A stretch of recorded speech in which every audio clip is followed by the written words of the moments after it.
Hello বন্ধুরা, শুভ দুপুর। এই দেখো, তোমাদের বলেছি না নারকেলের নাড়ু করছি। এই দেখো, সাদা ধবধবা নারকেলের নাড়ু হয়েছে।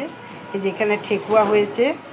আমাদের নিয়ম আছে, আমার শাশুড়ি মাকেও দেখেছি যে পুজোর পরে যদি মেয়ের বাড়িতে যাওয়া হয় তাহলে এই নাড়ু মুরগি এই সমস্ত নিয়ে যেত আগে। শাশুড়ি মাকে দেখেছি আমার ননদের বাড়িতে গেলে এই সমস্ত তৈরি। আগে তো গাছ ছিল, গাছ থেকে নারকেল পেড়ে নাড়ু টাড়ু করে নিয়ে যেত। এখন তো গাছ টাছ নেই। যাই হোক, নারকেল কিনে আমি এই নাড়ু করেছি মেয়ের বাড়ি যাবো বলে। আর এখানে ঠেকুয়া করেছি। ঠেকুয়া খেতে ভালোবাসে জামাই, মেয়ে, আমার নাতিবাবু সবাই ভালোবাসে। এই জন্য এই ঠেকুয়া কয়েকটা করেছি, বেশি করিনি, অল্প কয়েকটা করেছি। আর এই নাড়ু করেছি।